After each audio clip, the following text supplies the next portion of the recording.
Okay. So to understand foundation, this is just the initial kind of a conceptual understanding. I'm not sure whether it has been covered or it has been taken in this manner, but this is just the way that what are the analogies that we can draw upon to understand foundations and deep foundations.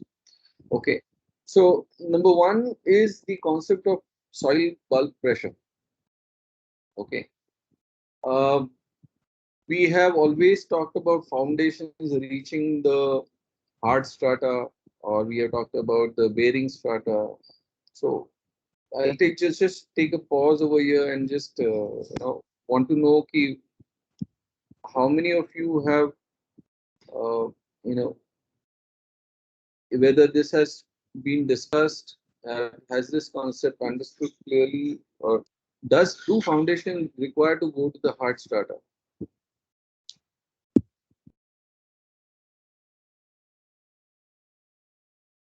Yeah, anyone? Yes. They have to go to the hard strata. And what if the hard strata is not available, you know, at a reasonable depth? If the hard strata is Raft foundation. meters below the ground. That's when you do raft. Sorry, I think that's when you do Raft. raft. that's when you do raft. Okay, but raft also, if it is not a hard strata, then how does it support itself?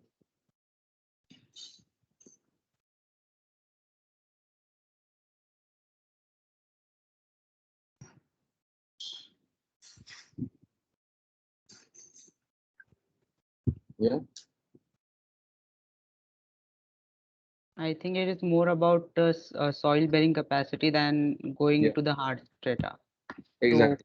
when the soil bearing capacity is uh, equal or more than the applied pressure, then that that Correct. becomes foundation. So it is not the hard strata, it is the soil bearing strata. So please start using this term, the bearing strata, instead of the hard strata. Okay.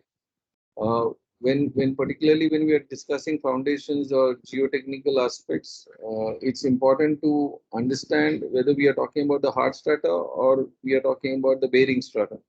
Okay. In Bombay, since the hard strata is available, the basalt is available immediately at 3 meters or so, 3.5 meters. We talk about hard strata. But that is not true in Assam. That is not true in Rajasthan. That's not true in many of the parts of the country, right? So let's stop, using terms generically and be specific about what we mean by the bearing strata. Many of the buildings in Bombay also, they don't reach the hard strata. Okay, uh, because if they are just ground plus 3-story building or 4-story building, they don't need to go to the hard strata. They can be supported very easily on the bearing strata, right? So now, with that kind of understanding, let's look at how does, whether it is a raft foundation or a pad foundation or a continuous footing, uh, if it is supported on a bearing strata, how does the pressure get distributed? Okay, so that is best understood through this analogy of a tree root, because even a tree root, it appears on the surface, it's a mighty tree, it's a big tree, but its roots don't necessarily reach the hard strata. They get anchored into the soil itself, right? The second analogy is that of standing on a seashore in an ankle deep water. And what does the water, when it is getting washed away, what does it do to your feet? And how does this, at what point do you stop sinking further? Okay. So if you have not gone to the sea and experienced that, that is different. But most of us, or most of you as children, must have gone to the seashore and would have experienced this. So that's the reason why I got this analogy in the picture, right? So what does soil bearing strata mean, and how does it operate? What does the soil bulk mean? So in the soil mechanics, it is, if you look at this diagram over here, there is there are these whorls, there are these circles which are made. If you look at the first circle, is it 80% of the stress is being taken by the soil in that circle. Then the next whorl is 60% of the stress. Then as it goes deeper, the stress on the overall soil in the individual, the stress decreases to almost 10%. Okay. So the pressure, percentile pressure decreases. Now, if you look at the triangle, okay, the vertical pressure, because of the weight of the soil, the vertical pressure is in a triangular fashion, and it goes that way. So this sufficiently explains how a pressure bulb works. Okay. Uh, now, on the bottom left, you have a diagram where if the load is not so much, it is only a small kind of plate load. Okay, there is a pressure bulb which need not the stress doesn't necessarily reach the bedrock.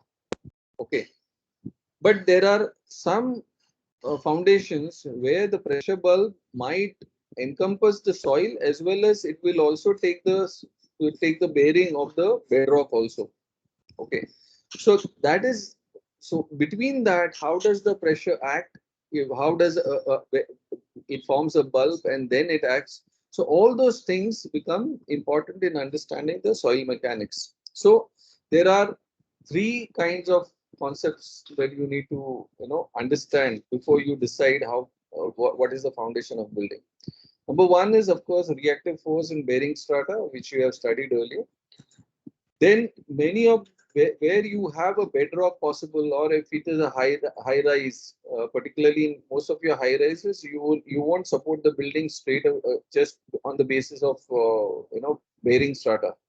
If for high rises, you will actually try to get a end bearing. Okay, so you will try to get a strata which will almost be, it will be like rocky strata only. And or if you don't get rocky strata, you will go for deep piles which will reach the bearing strata, because they are skyscrapers. The load dynamics are completely different. Your regular soil is not going to be able to bear that stress. And the third concept, of course, is soil bulk pressure. This is a very important for understanding both. Soil bulk pressure is important particularly for understanding the classification of piles is also on the basis of that. So you have end bearing or friction pile based on the condition which is there on the ground, right? Then the bottom mid diagram shows when there are these stresses, how do they act on the surrounding soil. So if it is a liquefied kind of soil, you can see a soil heave, right? You can see a soil heave. So the soil will push, and if there is not adequate soil from the top, which is countering that stress, there will be a tendency for soil to heave. Heave in the sense it will come up. Okay.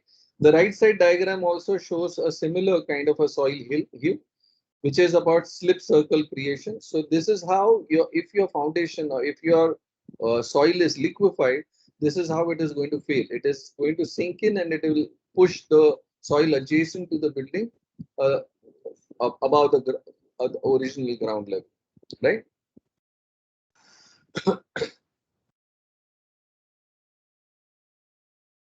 So how deep are foundations? What do you consider as shallow and what do you consider as deep foundation?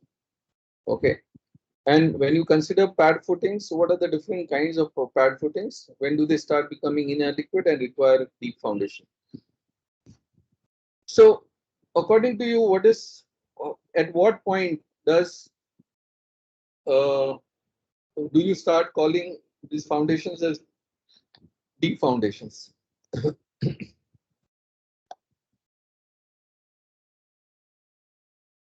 Anyone?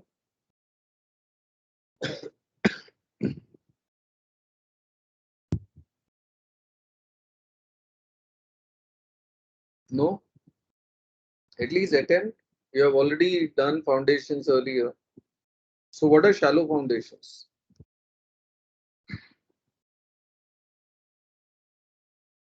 For those that the hard strata is you reach the hard strata sooner, so you can actually. No, Madhura, you don't repeat the means. We have already discussed that we don't necessarily need to reach the hard strata. If you reach the bearing strata, that is good enough. But now what we are asking is what can be classified as shallow foundations and what go into the category of deep foundations. Maybe when it's below 2 meters around, it's called deep Why foundation. say that? Why below 2 meters? Because from there it becomes like much very deep. I'm not sure, but I guess that's the range 1.2 to 2 meters. But what differentiates this? What is why do you means if it is but so arbitrarily I might say 1.2 meters is shallow and 2 meters is deep, right? 2.5 meters, 3 meters is deep. It's relative, right? Yeah, but maybe also because of the type of structure. Like if you're building a compound wall, it's always like a shallow foundation. But then as the loads also increase, it goes deep. I'm not sure. So in this context, when we are studying the technologies, shallow and deep are specifically related to the type of construct or type of technology which is deployed. Now you all know ki when you are particularly when you are doing excavation, if the excavation goes up beyond a particular depth, then there is always a risk of the soil collapsing inwards, right? So that depth, you say, if the foundation is 1.2 meters, you can straight away dig and you don't need to have any retention except for when if you're doing it in monsoon, then there is a problem. If the soil goes to about means the excavation goes to about 1.8 meters, 2 meters, then also not a problem. But in monsoon, there will be a problem. Your walls will start caving. If it is 3 meters, again in the monsoon you might encounter problem. But as soon as it goes beyond 2.43 or 2.4 meters or 3 meters, there are some kind of soil which will require you to have shoring, okay, shore piling or secant piling, the periphery. You need to stabilize the sides. Okay.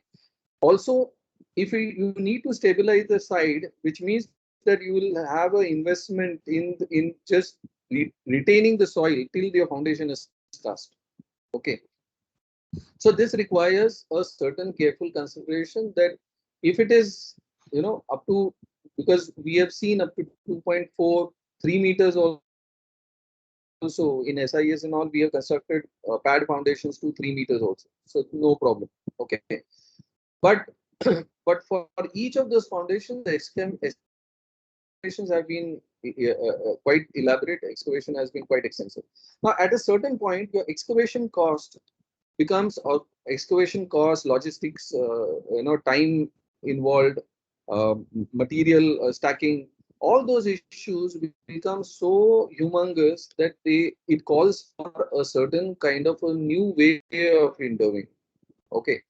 So when that happens, when you are not able to do the conventional pad footing and you have to deploy systems which will allow you to go deeper into the soil to the bearing strata, that usually means in this particular context we are talking about going for the deep foundation. Okay, so it is invariably anything more than 3 meters, 2.5 to 3 meters, we are looking at deep foundation. But in many instances, you would require these technologies even for foundations which are lesser than 3 meters also. So it is not necessary that the depth alone will determine that. It is the technology which you are deploying will also depend on the vulnerabilities which you're causing in the adjacent building or adjacent property. And based on that, you will deploy these foundation. Yeah. So pad footing, when do they start becoming inadequate or requiring deep foundations? Where the excavation, the support or retaining of the excavation side walls become much more complicated when you are going for regular pad footing. Yeah. So what are the conditions requiring pile foundations? Okay. Number one is definitely what you're doing, high rises. Most of the instances you will require a pile foundation. Even if you require, if you get across a hard strata, you will still dig and make anchor piles, which will firmly embed them or anchor them into the hard strata. Then you have deep and multi-story basements. Okay, this is another type which will require pile foundations. Okay, so it is you might say that the raft is constructed. Do we require a foundation further? For most of these high rises or even 7-story, 13-story buildings, the load is tremendous, and also the soil pressure are quite a lot. And it requires, if you're going for basements, it requires anchorage also, and that is where you will require pile foundations. Right. The third is underground structures and infrastructure like metro and all that. The fourth is soils with relatively poor bearing capacity. Yeah. So what are the soils with poor bearing capacity? Sandy or silty soils, clayey soils, black cotton soil, reclaimed soil, or marshlands. Okay, these are the 5 typologies. There could be more, but these are the ones that could think of. Okay, now in the they are also becoming they are so in all these conditions there are ground scenarios which will push you. You need to consider all these factors when you are considering pile foundation. So when the groundwater table is high, or there is heavy and ununiform loads for the superstructure, there are other types of foundations which are costlier and hence not feasible. When the soil at shallow depth is compressible, when there is a possibility of scouring due to its location near the riverbed or seashore, when there is a canal or deep drainage system near the structure, when soil excavation is not possible up to the desired depth due to poor soil condition, when it becomes impossible to keep the foundation trenches dry by pumping or by any other measures due to heavy inflow of seepage. Yeah, fair enough. So next is design and engineering challenges. So the biggest challenge is the access to the site. So it's because it requires heavy machinery, it requires a lot of tools, it requires a certain excavation material also to be transported from the site. Access to the site becomes one of the most critical aspects. Yeah. Then there is site peripheral conditions, whether there are buildings around, what is the distance of the foundation, because these you will realize later that these bearing, even if it is friction piles or bearing strata, they will have certain kind of stresses which will be induced into the soil adjacent to it, and it might affect the adjacent property. Then the noise and vibration levels, uh, whether the vibrations are getting transferred through rock or soil to the adjacent building. The geotechnical profiling, soil profile as well as hydrological profiling. Non-uniformity of soil profiles leading to failures of tools or deviation of path of bore of piles. Okay, this is a very common problem. It is in fact much more serious. Metro, alignments. The biggest fear for all the metro construction is whether you are getting a uniform solid rock. If the harder the rock and the more homogeneous the rock, they are very happy. As soon as they get a pocket in the rock, they become they become terrified. Simply because when there are these pockets which come suddenly, at that time their diamond cutters, which are there, the heads, they start breaking. So for the tool purpose, having a homogeneity or uniformity is very important. Okay. Then loss of soil cohesion or rock fracture during or due to piling process itself. Subground water flows and water tables. Optimization of resources and time. Yeah. Fair enough. Then what are the considerations which determine the type of piles? Okay, so the type of piles can be decided by what is the total load from the superstructure. Okay, what are the soil conditions? What is the water level? What is the noise and vibration sensitivity? What are the available resources, time frame of the project, and the cost which you are ready to bear, right?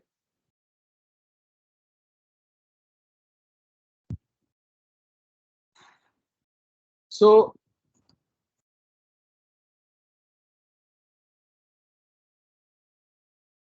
when you look at these piling, the what are the challenges in piling? Okay, the left side gives a adequate kind of an understanding of that. So you have in the cliff is if the the hard strata where suppose you have designed bearing pipe. Okay, you are not designing friction piles, you are designing bearing piles, and the bearing piles have to go way inside to the hard strata. So your profiling might have shown means unknowingly you might land up having these kind of considerations on the of the pile. So if there is a cliff, that means that below the pile, the cliff itself might break. Okay, within the ground, of course. But once it breaks, then the building loses its stability. Or there is a connecting channel. There is an overhang where the pile is putting cantilever load onto that overhang, and that might fracture. There might be pinnacles. There might be floaters. There might be cavities. There might be floaters. Inside. So you might imagine, okay, you have already reached the hard rock, but that hard rock itself is suspended. So it is not a firm ground which you have achieved. It might have these inclined bedrock where by after reaching that strata, your pile might start slipping in a slant position. There might be sinkholes. Okay, and there would be collapse cavities, or there might be piles which uh, would require underpinning. So on the right, you see a situation where after doing a thorough investigation, uh, particularly for floaters and boulders, you establish that it is a boulder of a floater. You pierce the boulder, you don't take the support of the boulder, and you try to reach the bedrock. Okay, so that brings us to what are the types of piles. Okay, so types of piles can be on the basis of the functions or the use of piles. It can be on the basis of materials. It can be on the basis of construction method, right?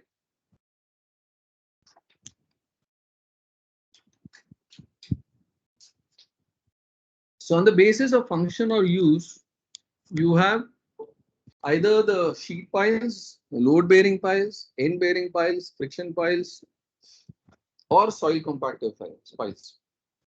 Okay, so the name itself suggests what is the function of those piles. So sheet piles, they are on the periphery. So you see it all over Bombay, any construction which is happening nowadays. It requires, because the properties are just adjacent to each other, and you require to prevent the soil from falling down. So you form a continuous, almost like a wall, and make it out of piles itself. So they become sheet piles. Load bearing piles are load bearing piles or end bearing piles. End bearing is the bottom portion of the pile is anchored into rock strata. There are friction piles which are used in sand or loose soil, and there are soil compactor piles which helps in consolidating, increasing the cohesiveness or the bearing capacity of the soil itself. Based on the materials, you have timber piles. Okay, now you might wonder where is timber piles used. There are two examples which I can state was um, the Dal Lake in Kashmir. Most of the houses on stilt in those are constructed of timber piles. All the jetties, old time jetties, nowadays, of course, you have replaced it with RCC, but older jetties used to be constructed with timber piles. Bridges during the Roman times, during those kind of military bridges used to be constructed out of timber piles. Okay.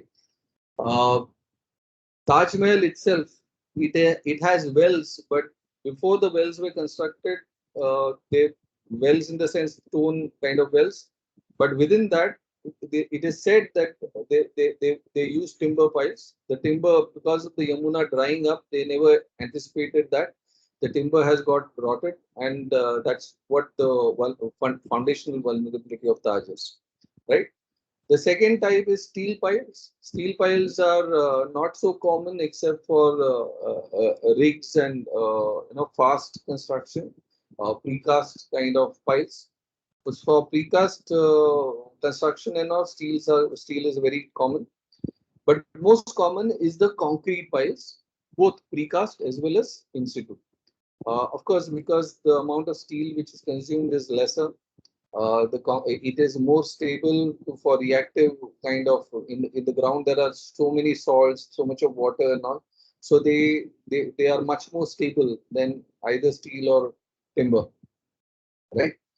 Based on the construction method, you have traditional drop and hammer method. So you have a tripod from which there is a there is a drop, there is which goes on hammering the pile. In the mechanized form, you have pile hammer, you have rotary mechanized auger, and you have water jets. Yeah. So, what is a yeah? Before we get into the construct of the pile, there is a very important aspect of the pile cap itself. Okay. Now over here, you can see on the left bottom, you have about 4 piles, and it is connected together with a pile cap. Now, can anybody speculate what is the function of a pile cap? Do we need a pile cap? What does it do? Based on the diagram that you're seeing. To evenly distribute the load from the superstructure amongst those 4 piles below. Okay, and what if you don't do that and you just have one single pile? Design it in such a way that it is able to carry the load of the column. So one column, one pile and one column, that is good enough. It's better to have more number of piles, so more surface area is in contact with the soil, so the friction is also more. No, but we are talking about bearing piles. We're not talking about friction pile. To kind of hold all those piles together. No, but why do we need all those piles? I mean, because the more number of piles, the more complication, the cost is also higher. Why go for more number of piles? Why can't we do it with a single pile? Because column ka size se bhi thoda bada liya, so that is good enough, no? Because it will tilt, right? Like if there is one pile, there is a So, chance of it so tilting. in four pile also they would tilt, right? The surface area increases, that is touching the sort of soil around it, so it becomes more stable. In fact, if I drill it at the time of drilling, one excavation affects the other, so it becomes more unstable. No? I mean, operationally, it is far easier for me to just do one pile in a particular location and not go for 4 piles. You can afford to make them thinner, maybe. If it's one single one, it'll have to have a certain thickness, but if it's 4, then you can have thinner and it'll be easier to. So why would I go for thinner piles?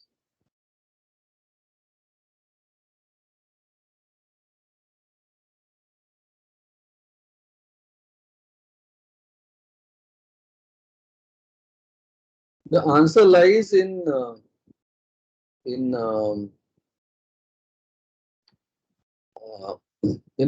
construct of the pile itself. Imagine the construction of a pile. It is not like a column. where you can you are building from the bottom up. It is not where your shutterings are made, removed, curing is done appropriately and all. Everything is happening from top. So if everything is happening from top, what happens? You have to manufacture it first, then put the formwork inside. Sorry, the reinforcements. Manufacturing first, matlab? Like the reinforcements, the entire pile you need to make first and then put it in. No, you can't just make the reinforcements from within the ground. वो तो column के लिए भी cage तो column के लिए भी बनाया था कि कॉलम और बीम्स के लिए भी केज बना के ही डालते हैं. That's a standard process for any element RCC construction. You fit it, you make the cage, and then you lower or you assemble the cage over there within the formwork, and then you construct. It's something to do with the concrete.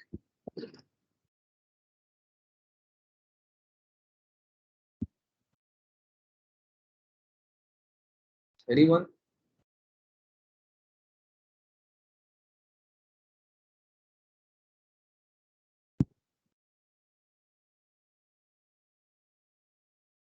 There's no shuttering. The concrete is being poured into a pit, which might be whatever, 6 meters, 9 meters, whatever. Okay. Of course, there is reinforcement.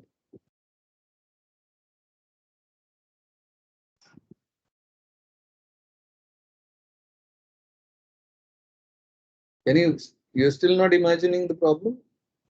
Or you're waiting for me? So if it's just one pile, then if there are any irregularities within that one pile, then the whole thing can collapse. But if there are four, then it's a lot safer. Exactly. That's one of the primary reasons why we always consider minimum 2 piles, but preferably 3 to 4 piles. Yeah. So you'll never see, you'll not. So though we are seeing that single pile layout, there is a double pile, 2 pile layout, 3 pile layout. In practice, especially in India, where we are not still figured out how to ensure the quality of the pile, or if the piles are lower, then no problem. But if the piles are deep piles, then you need to ensure a redundancy. So what happens is when the concrete is poured, there could be, because there is no shuttering, there is no control on what is happening on the peripheries. So if there is there is a honeycombing, or there is water stream coming from side, which will score the concrete. If there is a leaching of cement, if there is unequal settlement of cement, there are so many parameters which might not go right or perfect. Okay, in underground construction, and there is no way of. It's very difficult to control all those, right? So in those situations, you always work with redundancies, and that is where you start looking at minimum 2 piles, or or more than 2 piles, right? Then look at the way your pile cap. Now in this diagram, pile cap is shown separately and the plinth beam is shown separately. Okay, many instances, the separately in the sense they are shown one above the other. Many instances you might consider there is a clear distinction where the pile cap is way lower and the plinth beam is coming way above. You might have situations where the pile cap amalgamates and forms a raft, a continuous raft. So within the raft itself, the reinforcement of the piles, they get turned, or within certain pockets, just where the columns are, you might have deeper pile caps embedded within the raft. You might have situation where the plinth beam is together or in line with the pile cap itself. So there are various combinations which are possible between the pile cap, plinth beam, and the columns. So depending on the height. Now, can you tell me, as architects, all this is what the engineer gives. Even these diagrams, reinforcement, everything is given by the engineer. What is the role of an architect?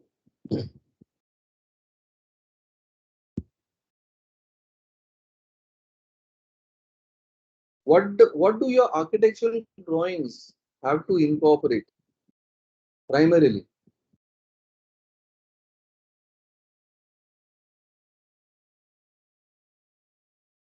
So the contractor will depend on your drawing for what?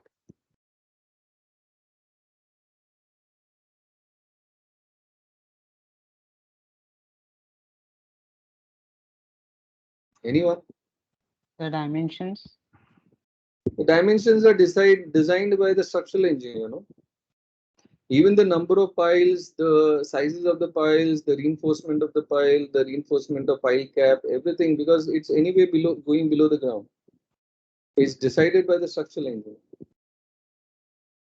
The location of the piles and columns. Location also is designed by the structural engineer. It is primarily based on the column positions. But we'll give the column position, no, since we are designing the building. So giving the column, so column positions is something which you will be mutually agreeing between the structural engineer and yourself. Okay, but once the column positions are established, then pile caps are more or less in it follow the position of the columns only. For construction of the pile, what will the contractor depend on your drawing for? Okay, chal, location setting out of the column itself is one. Yes. Okay. Again.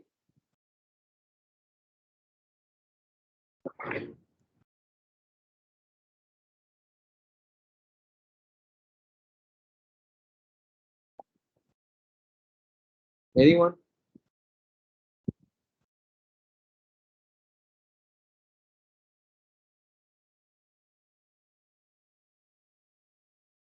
No?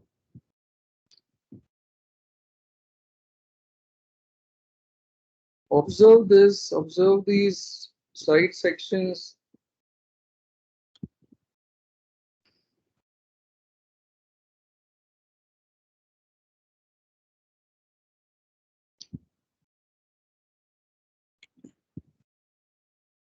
Why are we studying pile foundations?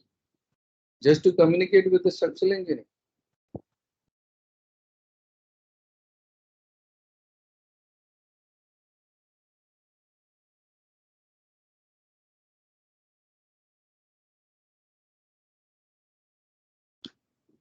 No attempts?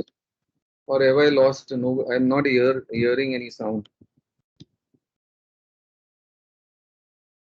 Have I lost connection? No, you Vikram, you are audible. I'm audible, but then okay. No one seems to be responding. Any attempt, any no to no bolo, something. No idea. I'm not sure, but like in basements and stuff, while planning that, we usually like show the pile caps in the plan as well, so that even like the drainage and all that can be organized according to it. Yeah, but okay. The answer is about the levels. Is level of these pile cap tops. They affect your as you just now said. So it is not just the plan, but even in the section, it is important for us to understand and for us to determine where those things are, because the structural engineer is not going to worry about the drainage pattern. They are not going to worry about the conflicts between various surfaces. They are not going to worry about if the foundation. So what the level of the pile cap is not they don't have, they will not have any concern for. Okay, but if these pile caps they stick above the ground, okay, because the ground is excavated, you realize that the contractor on the site have made a mistake, and they have put the pile caps above the ground slightly, 4 inches above the ground. Because of that, all these starts coming up, and you cannot lay your paver tiles, you cannot lay your paver blocks, your levels start increasing. So even in foundations, when these pile caps do not adhere to the level that you have specified, they start sticking up and they start making a mess of the circulation. So it is very important for you to establish and determine and spell out the level of the pile caps. Okay. Above that, the level of the plinth beams. So all these levels have to be very carefully determined by the architect. The structural engineer is not going to have much say on that. Yeah.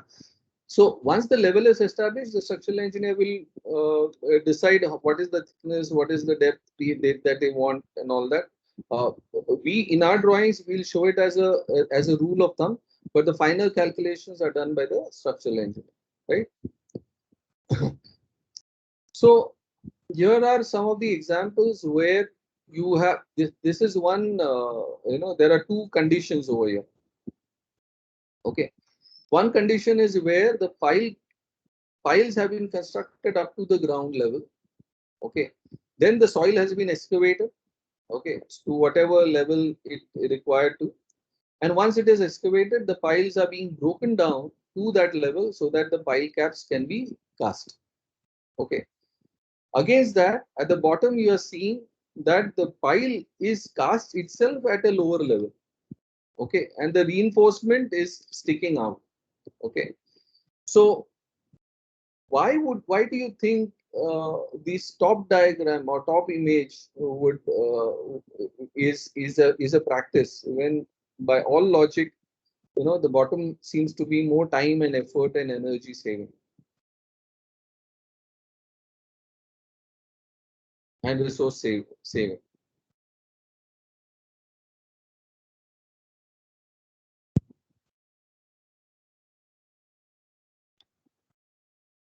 Anyone? You understood my question, na? There are two images over here. Okay. The images are of the portion of the pile which is expected to receive the pile cap. Okay.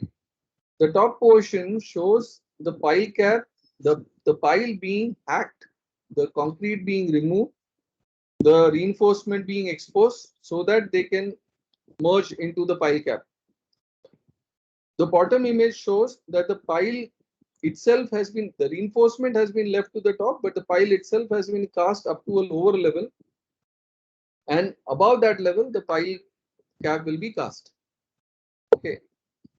Why do you think that the above practice should at all exist?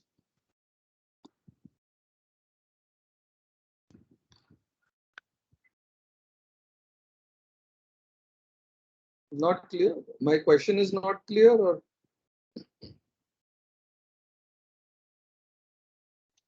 Could you repeat the question? you are able to see two images over here on the screen? Yeah. Yeah.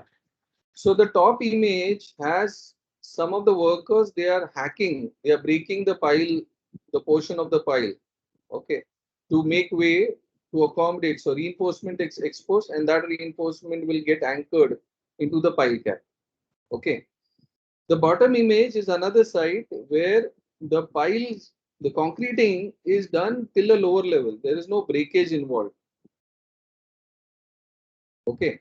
The concreting is done to the lower level and the reinforcement remains exposed, and then on top of which they will start casting the pile. Okay. My question is, why do you think the first image, the top image, should really be should at all be a consideration? Because it involves wastage of time, material, labor, effort. There are vibrations over there. And still for almost 20 years, many structural engineers and all, they prefer to this method. You cast it first and then break it down. Why do you think that it all existed in practical world?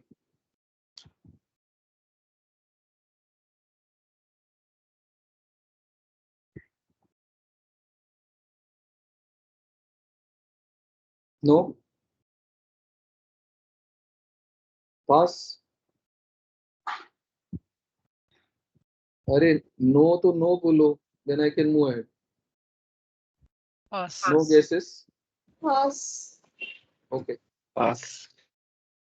So, see, we used to ask this question to our structural engineers also and the contractors also. Many a times, what happens is when you look at the process of making the pile, you will realize that the concrete is poured from the bottom. Okay, and then it is the hose is lifted up and it goes on filling, because you cannot throw or just pour the concrete from the top. The pouring of the concrete from the top will mean that by the time it reaches at the bottom there, the concrete segregates itself into its components. Like, rocky gravel part will settle lower, and the slurry or the cement part will settle on the top, and with the sand in the middle. So whatever mixing you have done, it will separate out. So it has to be lowered through a pipe, right? Now, in this case, what was argued was that when the pile comes on the top, there is a lot of bentonite, and means bentonite is a material, we'll discuss that, which is used to stabilize the soil surface. Okay, so there is a lot of mixing. So as we go up, where there is contact of air and all, the quality of the concrete on the top portion is not so strong. Okay, it is not so.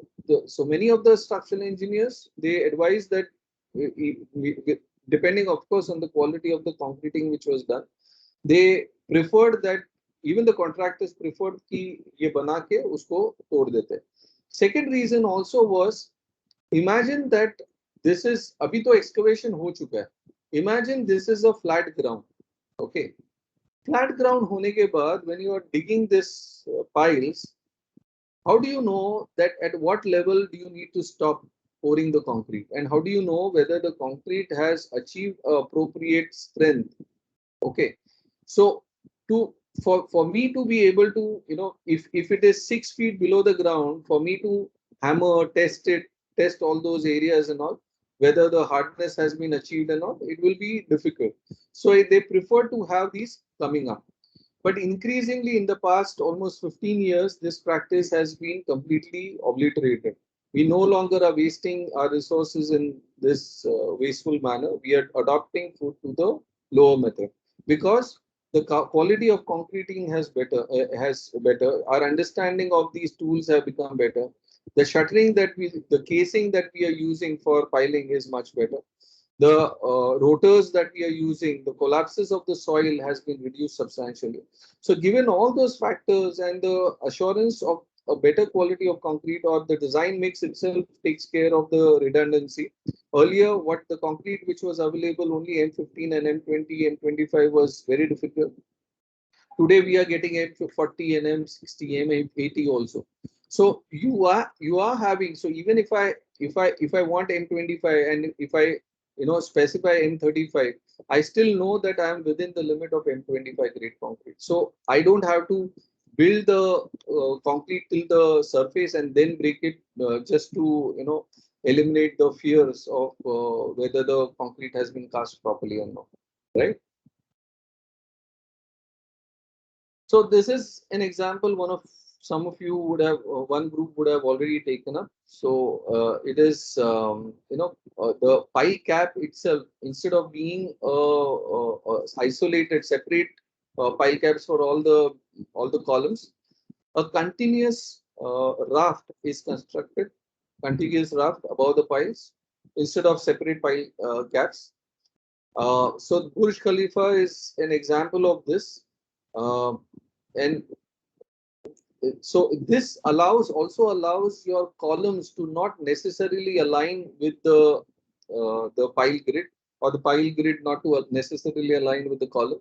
So once it is a continuous footing, and but there is a pattern, there is a kind of a study. If you look at the spine, the number of piles in the spine are much more, and as they go to the periphery, they are reducing in number, if you see the plan, right? So designing of piles, though not always follows the position of the column, it is the structurally up to the pile cap, up to the ground level, it has to be designed with the intention of the overall stresses. The right side diagram also shows in the color, you see the stress diagrams. So the red shows the maximum stresses, and the green shows the least amount of stresses over there. Green and blue shows the least amount of stresses. So wherever you have the maximum red stresses, you will see the number of piles are increasing substantially, right? So that is how these contiguous rafts are also constructed. For your basements, which I was talking about, this is one of the site visits that we had done. It was near Metro, Andheri Metro Station, taken the students over there 2 years ago, before the lockdown.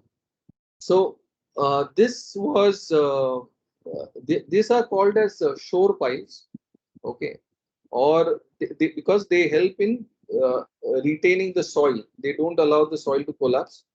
If you notice, there is a beam, a tie beam, which is tying up all the shore piles together.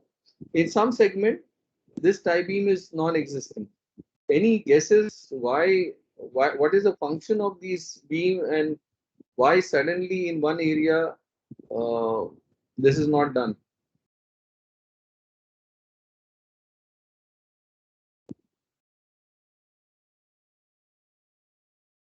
Anyone?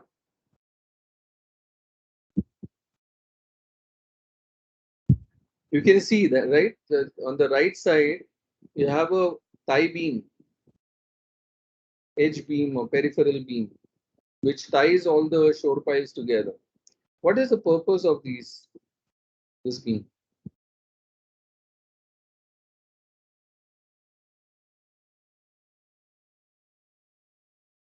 Does it hold them together? You hold them together. But any analogies? Why? How does it hold them together and all? If they are not there, what will happen?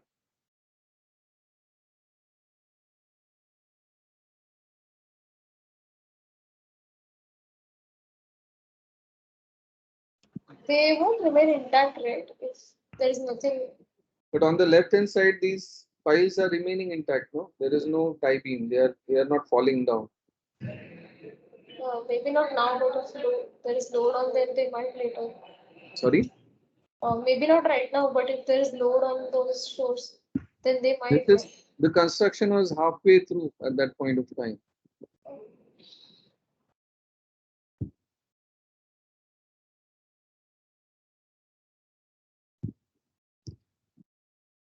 So if you look at this, the Pokhland, they are excavating the rock strata. So at this junction, where the beam is not shown, at that time they had a pretty high rock, okay, and these piles were getting anchored into that rock, okay. So it was getting an anchorage at the bottom also, okay. Not that it was a safe practice. I mean, if for extra precaution, they could have easily done the peripheral beam, but they could afford, and the thing didn't collapse because it was getting an anchorage into the rock strata below, okay. Whereas the other piles, they are getting into the murum strata, they do not have adequate anchorage into the rock, okay. If they do not have adequate anchorage into the rock, then they are like pieces of sticks. If they, like in a wicker basket, if you have the top edge, if you don't tie up the top edge, those sticks will collapse inwards, right?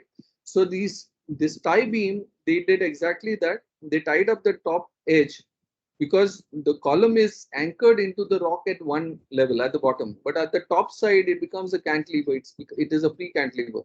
You need to distribute, you need to tie it together so that the stresses are distributed, and one pocket or one kind of soil collapse in one location does not fail that pocket. So all the stresses are distributed along together with the tie, right? Yeah. So now in this image, if you notice, the left hand side, the shore piles with the tie beam, they are going up to a particular level, and then they are stopping, okay. And the foundation, the retaining wall of the building, is not connected to that. Okay. Any guesses, any imagination what is happening over there?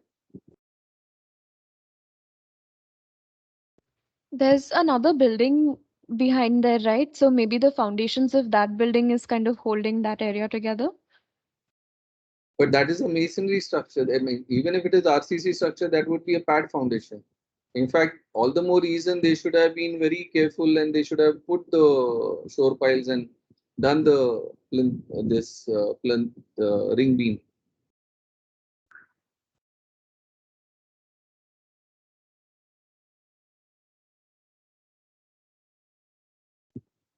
Able to see this?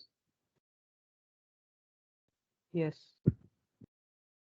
What do you see? Again, there's like hard rock in that area. Yes, it's a hard rock. So this hard rock was found to be stable enough that it wouldn't cave in or it wouldn't collapse. So in fact, the vibration, if they would have gone for pile foundations, they would have been inducing vibrations into the rock, which would have caused further damage to the adjacent property.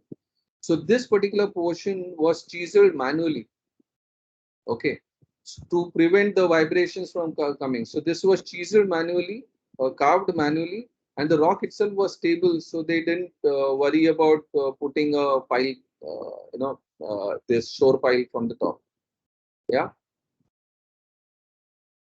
understood? Okay. Now at the bottom, if you look at this, these are the positions for. So the raft is constructed, but there is the pile cap is still to be cast in these portions. Okay, there is a sump which is created, which will collect all the water and it is being drained out. Okay, there are pile caps which are cast for the columns. Okay, yeah. So that is how the construction of a multi-story basement happens in the city. Okay. Of course, there are a lot of services, drainages, removal of water, ensuring that the walls are stable. For example, over here, you are seeing the pile cap, right? You are seeing a wall being constructed over here, correct? A masonry, one half brick thick masonry constructed over there, right? And on the inner side, you are seeing these tiles, Kota tiles, stones, which is being applied over there. This is the waterproofing which is being constructed. Okay, when we discuss waterproofing for the basements, we'll come to this point again. But for now, for in this foundation, you will understand that in spite of doing this is not a surface that you want to see in your basement. You want to have a, and also if you leave the surface like this, it's not just about appearance. It is also about this kind of vegetation, because these are not, these areas are not, they are separated. So there is soil being seen from over here. So the soil is going to allow a lot of water, soil into the basement. Okay, to prevent that, you have to construct this, wall. You have to do the waterproofing, and after this, they probably, I mean, I'm not sure what the design of this building was, but I would assume that they would have another retaining wall coming from inside, which will then be the final, internal surface of this basement. Yeah. So it is, basement construction is not so easy. It is, if you look at economical perspective, most of the time basement consumes around, what foundations, if it was a, ground plus 2-story building and all, and foundation was consuming about 25 to 30% in your of your expenses. In basement, roughly about 50 to 60% goes in these basements, multi-story basements now. So they turn out, construction cost wise, they turn out to be very expensive. In only in cities like Mumbai, where space is such a huge constraint, that they become feasible. Now, another issue of basement also is about, look at the setbacks over here. Okay, it is hardly about, if you look at this wall to this plinth condition, it will be 1.5 meters. Okay, because that is what the DCR says, that you can have your basement up to 1.5 meters. Okay, but imagine whether you can have any kind of vegetation growth, any kind of services तो ठीक है इसके ऊपर से कर दिया, but can you have any vegetation growth in this width? Okay, that is what we are doing. We are taking away soft soil, we are reducing this, but the DC, and we are following the DCR to the T, 1.5 meters to 1.5 meters only. And as a result, we are not leaving any space for the root bulb, soil, plants, trees to come up. We are not even making pocket provisions for these ecological assets to come into the site. And then we say that our buildings are becoming sterile, the runoff is more, a lot of water, the flooding is caused. That is because the flooding is caused because there is no soil to absorb the water. Okay, what was earlier this whole soil which was absorbing water, it is all being run off into the rivers and into the sea. Okay, yeah. So that is that. I'll take a pause over here. Are there any kind of deliberations that you would like to have? Meenal, you want to add something? No, I mean, good that I took basements before. So last week we finished with the basements. In detail, we finished with all the services that are need to be incorporated along with the retaining walls and all that hydrostatic pressure and the soil bearing capacity. Though not in detail like you did. Of course, that was not the agenda of the lecture. But yeah, we finished that. So I hope you guys were able to relate to what Vikram was saying today. And somebody answered rightly when you say that you need to consider pile caps and drainage, and that I think I showed you in the plan as well when we did the layouts of the basements. And yeah, so more or less I hope you guys now realize that when you plan your building, construction, services, materiality, environment, sustainability, all those things goes hand in hand, and then on top of it you do have your designs to cater to. So it's really integration of so many things. Yeah. Any questions? Any doubts? Any queries? Any comments? Any responses? Is shore piling used only when there are like 2-story basements or more, or is it also used whenever there is a single like only 3-meter deep basement? We have seen 3-meter. See, what happens is now when the basements first started, the initial basements used to be, the excavation used to be only 1.8 meters. Okay, and the plinth used to be taken up to 1.2 meters. So put together, you had a height of about 3 meters. Okay, but the excavation used to go below that. So excavation also used to go, even if it was a 1.8 meters below the ground, the excavation used to go to say 2.1 or 2.4 meters. Now 2.4 meters, immediately when you have the excavation, unless the soil is firm, you will have some fear or fear of collapses, the side edge collapses. Okay. Now we did a building in Carmichael Road, Sandhya and myself. So at that time, we didn't go for shore piling because based on the geological kind of geotechnical investigation and all, we realized that the shore piles were not required. There was stable. The soil was, the rock strata or the boulders started from somewhere around 1.5 meters. But what we needed to do was, as we excavated, first of all, we were warned that we couldn't. We had to finish the basement before the monsoon. Okay, that was a very critical thing because there was water channel running from within the site. So it was very important for us because if monsoon hit, then along the soil becomes completely loose. It behaves completely differently. Okay, so if it is a ground story, 3-meter story basement, not necessary. But if you look at Jew scheme, that area, they are all reclaimed areas. Okay, so it's not consolidated over millions of years like the Malabar Hill or that Pedder Road that I was talking about. So it is not even it is not even natural system by which the consolidation is happening. The soil has a certain amount of liquefaction. When you are constructing those areas, even 3 meters become a challenge. Okay, and that is why by default, because first of all the buildings are almost touching each other. They are only 3 meters from each other. 3 meter from the compound wall, so maximum 1.5 meter from the compound wall, and the other 1.5 meter from the other side. So it roughly comes to about 3 meters. So in those situations, you are too close to the adjacent property to take any risk.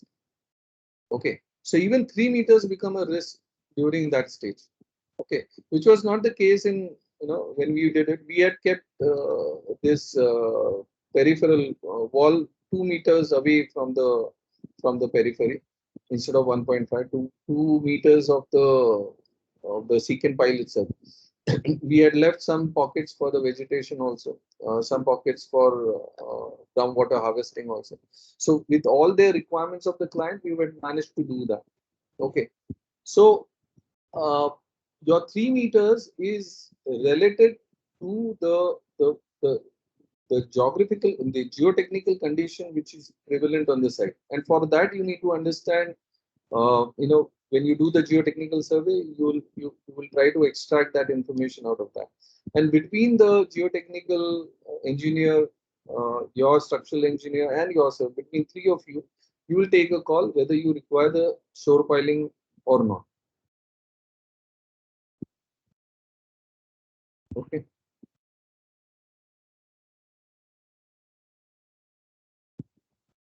Is that okay? Does that Yeah, answer? yes. Okay. Did that question stem from your own observation of 3 meters using shore pile or? Yeah, in Ghatkopar we have many new Sorry? constructions coming up with all shore piles. Sorry, I couldn't hear you. Yeah, we in the neighborhood we have many constructions that are Ah, coming up with the shore piling that you had shown. yeah, and they are for one single basements. No, for two to three basements. Okay. Yeah, makes sense. If they are anyway going for shore piling and going for that expense, they might as well go a little deeper.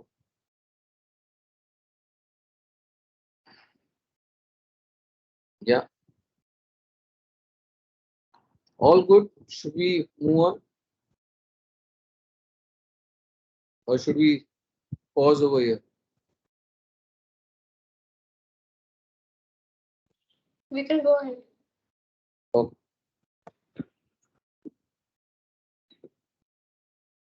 So when we talk about basements, there are grades of basement.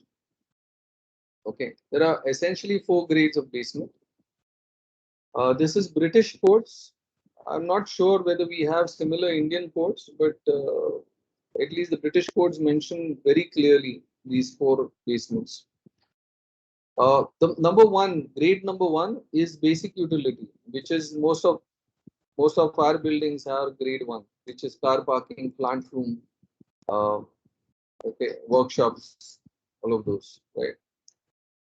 Grade 2 is better utility, that is workshops and plant rooms, which require drier environment. So no amount of humidity, moisture, stagnation of air you can afford, right? So that, and because otherwise your equipments will get, they deteriorate very fast. Okay. Then number 3 is habitable, which is you require ventilation because there is some kind of residential or commercial areas which are going to be accommodated within that, right? Okay. So on the right, you are seeing this image of a basement, mall basement. And on the bottom, it is one of the projects we did in IIT where basement was converted into laboratories. Okay. So now when you have those kind of requirements which are special requirements like archives requiring controlled environments, you really need to be very careful about all your waterproofing, air quality, ventilation systems, everything, right? So in the last one, which is about special, even it is not enough to only do the waterproofing and hope that it's not even enough to have just the ventilation shafts and allow cross ventilation at its will.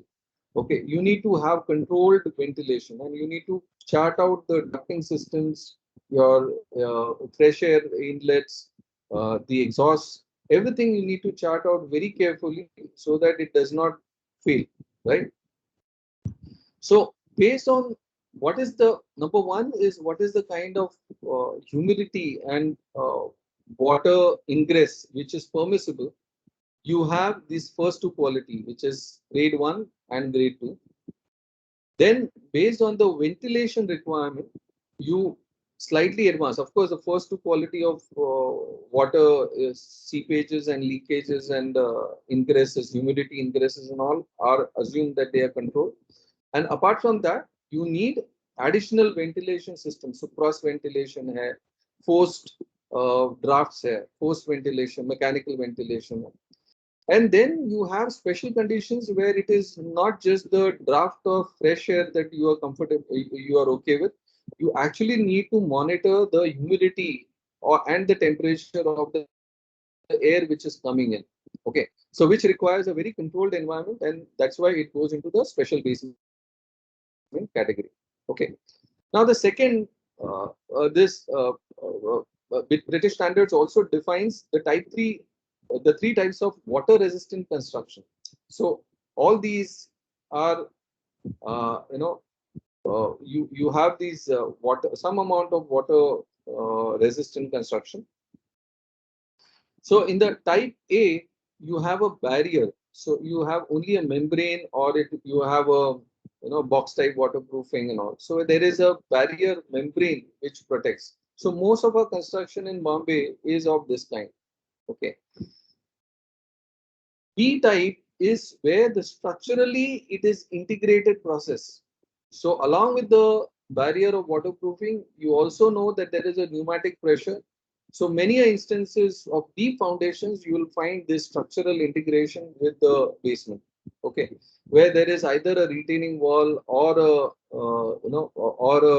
shore piling, which is acting as structural layer. Then there is a retaining wall, which again acting as a structural layer, so that even if the water is accumulating on the outside, there is no hydropneumatic pressure over there, right? And the last one is drained protection, which means that on the periphery, where the hydropneumatic pressure is building up, you actually design drainage patterns. You actually design the drainage patterns below your raft, so that no water gets accumulated and it is all drained into a pit or a sump, and from where it is taken out, right? So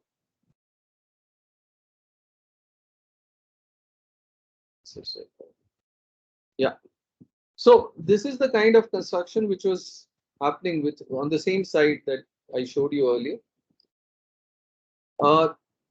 There are various forms of construction to achieve levels of water tightness. One is the reinforced concrete box. The second is contiguous secant piling with facing wall. So this is the secant piling with a facing wall in this construction. Then there are diaphragm walling systems. We will talk about it later. Okay, but a reinforced concrete box with the waterproofing on outside, or waterproofing, some amount of waterproofing and all that needs to be figured out. That is one type of construction. The second is your secant pile acts as your structural barrier, but your facing wall, along with the waterproofing and all, that acts as a water impermeable barrier. Okay. And you have a diaphragm walling system, which is a massive concrete, wide concrete wall, which is cast the way the piling is done, right? So these need to be constructed in conjunction with specific vapor exclusion measures, depending on the environment required. Okay, so you have drain cavity, you have external membrane, you have internal membrane, you have active precautions like heating and ventilation systems, right?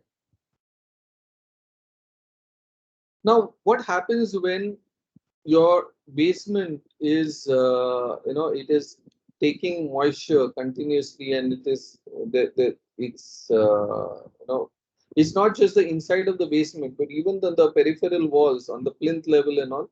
This groundwater is going to rise, and it is going to cause some amount of damage. So, basement construction challenges, if you look at, there is the excavation volume, the logistics, time, and cost. Soil retention, soil collapses and shoring challenges as the excavation goes deeper, which we discussed some time back. Threats to the foundation of adjacent structure, okay, which again we discussed in the previous example of the Andheri. Geohydrology and hydrostatic soil pressure, which is what we are seeing in this right image, where because of the hydrostatic pressure, soil pressure, as well as the geohydrology, there is a groundwater rise and it is damaging the foundation. And there is liquefaction of soil. Liquefaction of soil is when there is a lot of water, it starts acting like a fluid, and it will lead to a lot of settlement and other problems related with the foundation. This is an example which we did in, again in IIT. It was a old students activity center.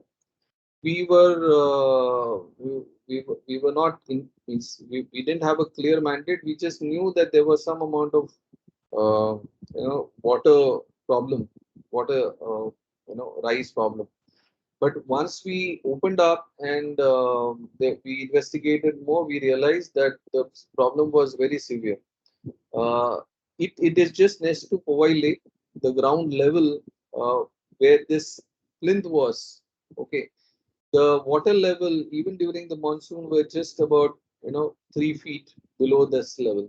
So which was, the water table was very high, 3 feet or 4 feet below this table, and in the monsoon it almost was just 1 feet below this bottom level. So this was to be converted into a bank center as well as the locker room. So the challenges over here was not just the structural, which is about the construction of the roof and all that. The biggest challenge was about the foundation itself. So this was the area, I'll just take that. Yeah, this was the area which was a conventional beam and slab construction. Okay.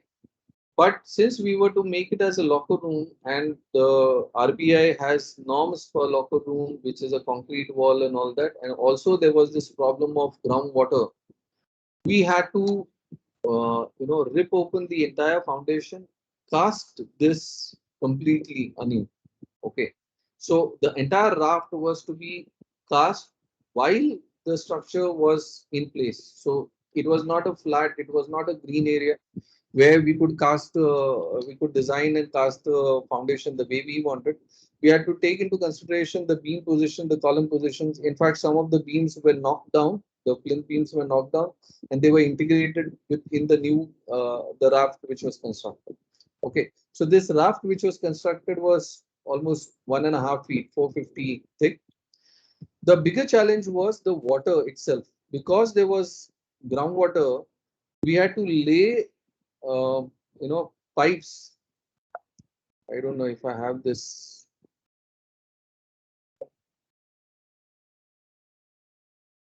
Okay, that diagram is not there. That drawing is not there. So we had to lay the pipes from both the sides of this, connected to a sump over here outside, and in that sump we had to have there was a submersible pump through which we were draining it out into the channel systems. Okay, so that whole process was done to make sure that there was no hydropneumatic pressure, as well as the groundwater rise, which will create problem for the locker room. made absolutely dry. Whatever these walls which were in RCC, they had to be waterproof from the outside. All the waterproofing was taken up from the outside periphery, and this so you'll see this waterproofing on the outside as well as at the bottom. So all these were older beams which were knocked off and cast together as a raft, right? Now, when you are designing a basement, apart from these technical issues of waterproofing, which I just discussed, there are design considerations. So, what are the 5 design considerations that you need to look into when designing basement? I think some of which Meenal must have covered, but just to recap, planning functions and circulation, whether it is a car parking, whether there are these services accommodated inside, there are if it is some kind of electrical services, then whether it has adequate kind of pathway for the equipment and machinery to come in. There are enough kind of space for the for example, many people talk about substations and larger electrical panels into the basement without really understanding that they require there are these vehicles, huge vehicles, the size of the trucks, generator sets and all that, which need to come, or even generators when they are mentioned into the basement which are covered from the top. There is no imagination about what is the path that that vehicle is going to take to to place the equipment, and if the equipment goes wrong, then to remove and replace or repair the equipment. So at least, even if you don't want to repair, even if it gets repaired on site, the placement of the equipment, because nobody is going to allow a very expensive equipment like generator sets and all to come in and then cast your concreting around it. Okay, your concreting will be done first and then the equipment is going to come. So always when you put these services in the basement, you got to really have a clear strategy as to how that equipment is going to be placed in that spot. Okay, that is a very critical thing.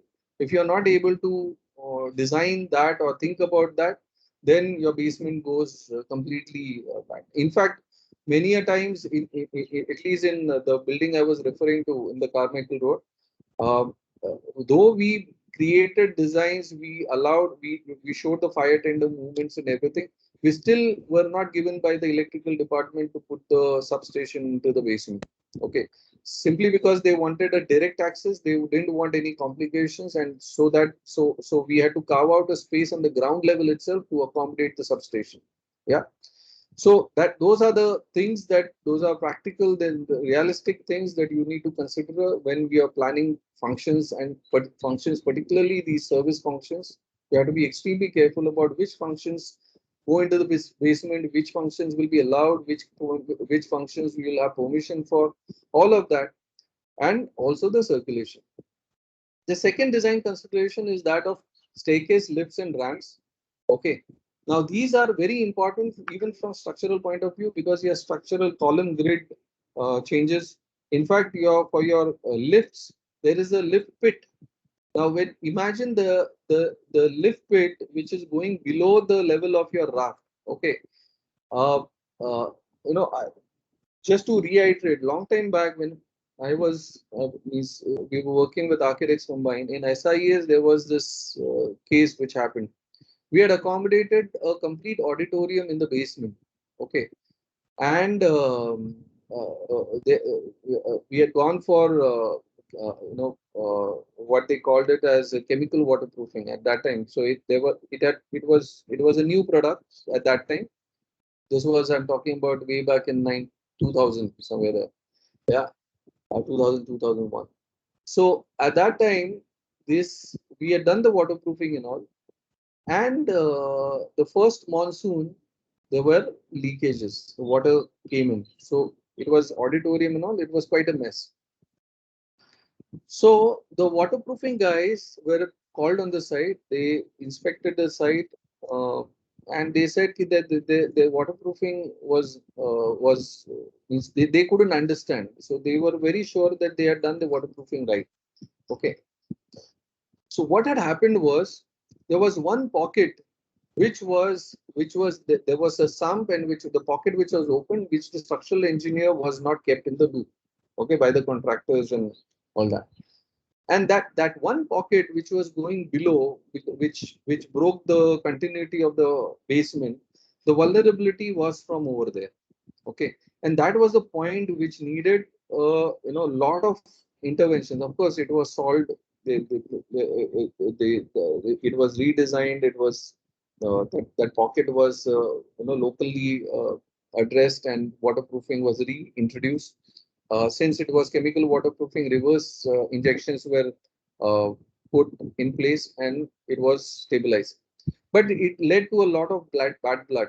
Okay, just one, because in this particular case, there is a saying where the chain is as strong as its weakest link. Okay, and basement is all about that. One weak link, and be assured that the water will come from there only. Okay, so it is the drainage, some locations, structural alignments, lift, ramps, all these become very critical elements of the basement. Yeah. And lastly, it is ventilation and light. No amount, see, earlier with 1.2 meter high plinth, you could accommodate the ventilation from the sides. Now not only that we are going completely below ground, we are also the expanse of your basement are going way in terms of dimension. It is almost impossible to expect it to have a natural cross ventilation. Okay, so you have to have a strategy in place which combines your air drafts, natural air drafts, and what are the mechanical systems that you want to introduce to augment that ventilation. So in all practical purposes, your ramp is more or less open. So you try to get the fresh air from that side, and you have the exhaust air located somewhere on the diagonally opposite side. Okay, so that is the straight, clear cut strategy. But otherwise, even that, if that is not sufficient, if the basement is too large, then you have these ducts, you have jet propulsion systems, you have numerous ways in which you can keep the air circulating and moving in a certain direction and exhausting it from certain from a point or from multiple points. Yeah. Light, of course, nowadays everybody goes for artificial light in the basement because they are all covered. But older, you could accommodate ventilators in the basement and allow the light to come in from the sides. Yeah. This is one of the student works where the entry to the basement,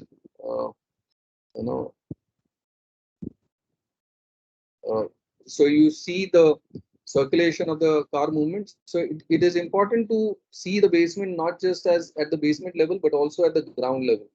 So from the ground level, how does the movement of the vehicles happen, whether it is a single point entry exit or whether it is entry from one side, exit from other side.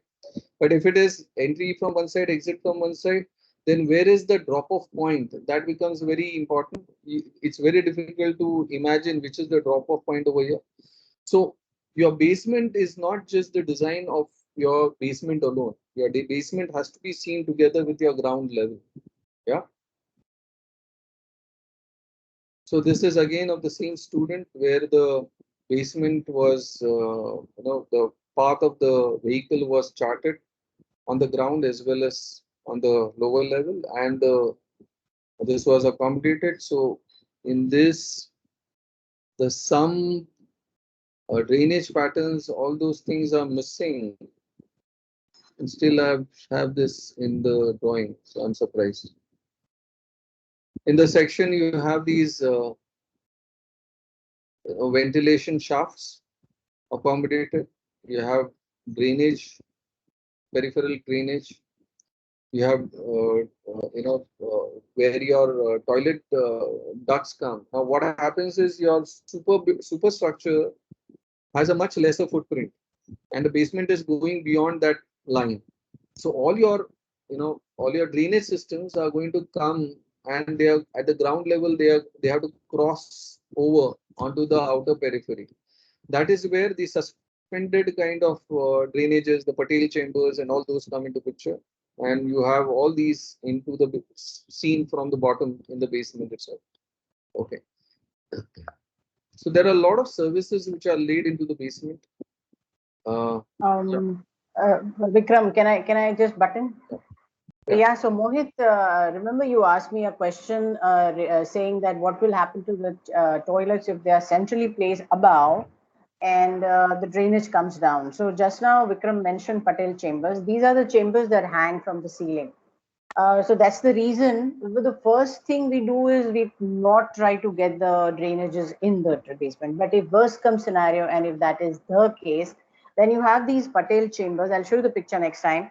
Those are like laid, like what you do with your normal IC. They are, but they are at the ceiling level, which are openable and can be, cleaned in case of anything goes wrong.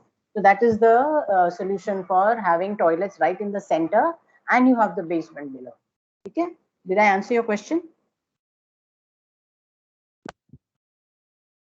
Mohit is not there. I guess. No, I'm here. I understood. Yeah. Okay. Okay. So that covers the introduction of deep foundations and basements. And it covers a little more than the introduction. Any queries, any doubts, any reactions? Anything that you want us to elaborate further?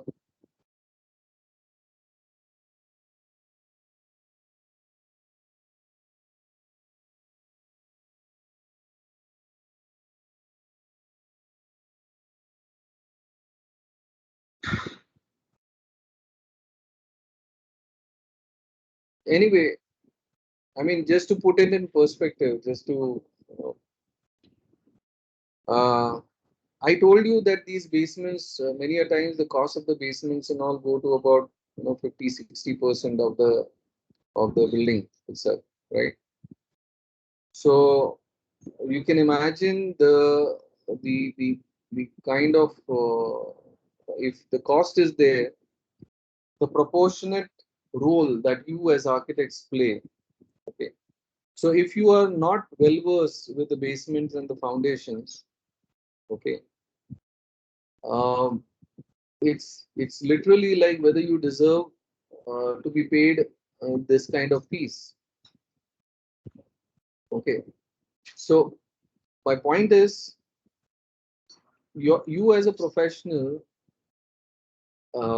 we have a tendency, particularly when we are students, we have a tendency to look at only the superstructure, okay, only the aesthetics of it and all. But actually, when you go into the practice, it is the execution, the implementation of these projects, the workability of these projects and all. And that is the time when you realize that what you did as conceptual ideas, conceptual design and all, though they are extremely important for you to communicate and establish your design, this and all, in the real world, it accounts for about 15 to 20%. Okay. The rest of it is about your technical ability to deliver it on the ground. Okay. And in that, if around 50 to 60% of the fees or of your effort or of the whole economy, the project economy, is based on the basement, just try to put some kind of time. So I'm just saying what is the time that you need to invest, or not time, but what is the effort, or what is the consciousness that you need to invest in the design of the basement, right? Because if that fails, there is a huge risk. Your whole building has a tendency to fail, and there are numerous examples across the world where foundations have failed in spite of best of the design intents and best of the designers also. Yeah. So I hope you take this topic of basement, though it is not visible, it is not, but it is the invisible component of your building, but it is a very critical component of your designs. Okay. So I hope you, you explore it further, particularly even in your high rises, the case examples that you're doing. Try to understand how the foundation of that building has been designed and executed. Okay.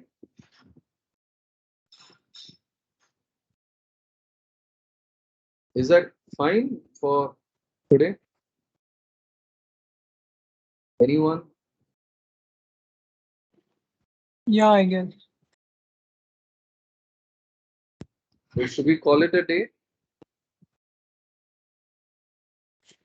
Yeah, yeah.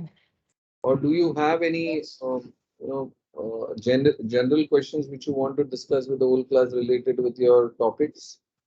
High rise वगैरह का कुछ questions है? Maybe next time.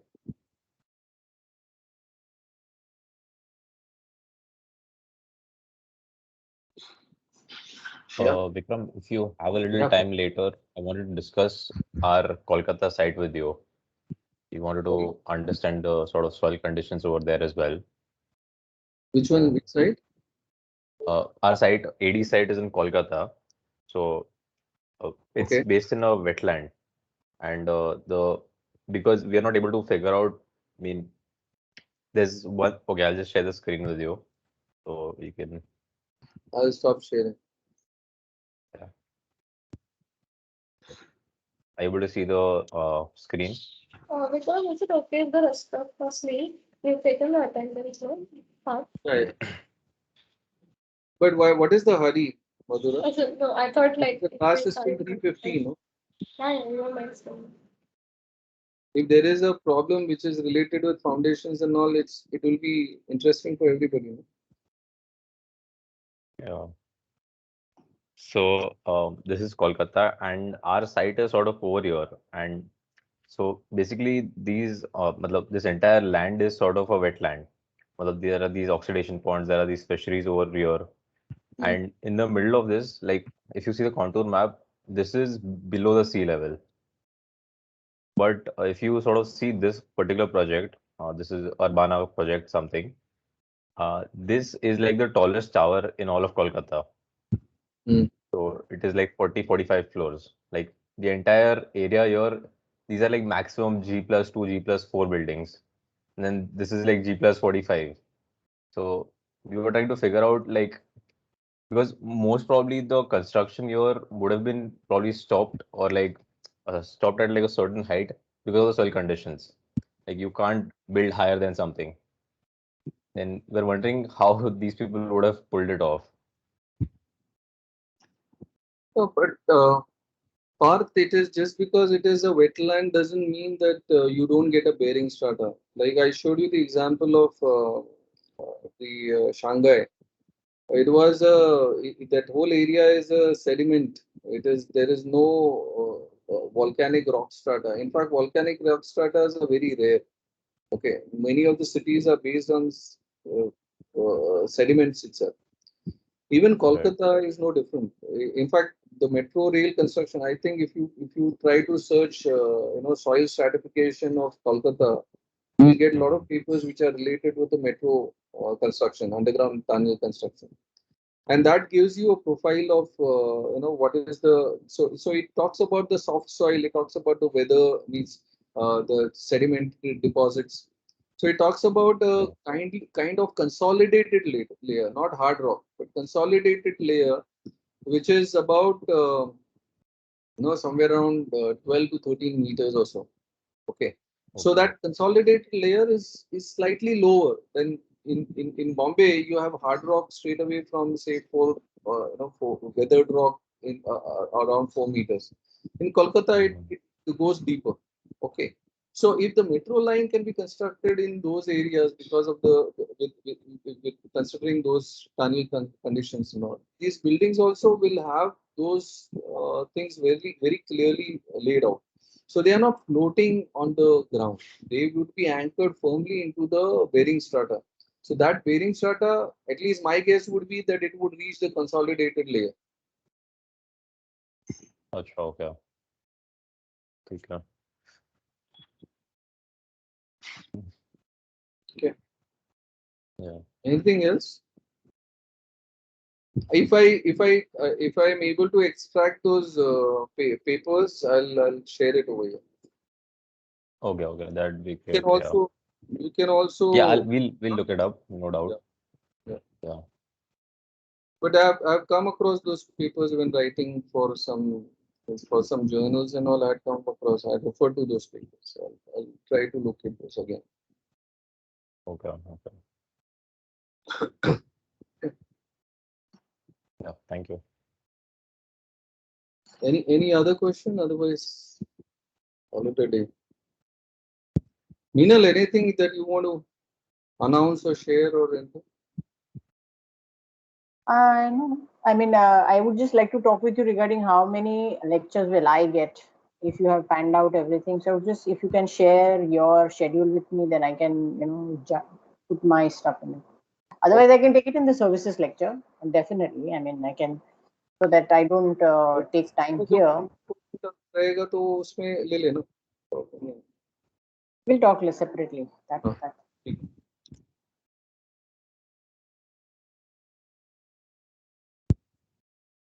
So all well. Bye, Madhura. Bye, Moy. Bye, everyone. Thank you. Bye-bye. Thank you. Okay. Thanks, Vikram. Sure. Bye. Bye-bye. Thank you. Thank you. Attendance किसने भेजा है मेरे को? Parth, you have sent it?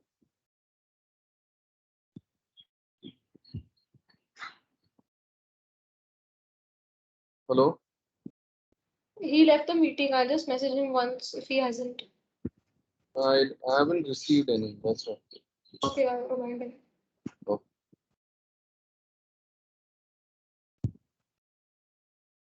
Should I wait or should I? We'll coordinate on the WhatsApp. Madhura? Yeah, that works. Okay. So I'll leave. Yeah. Bye. Bye.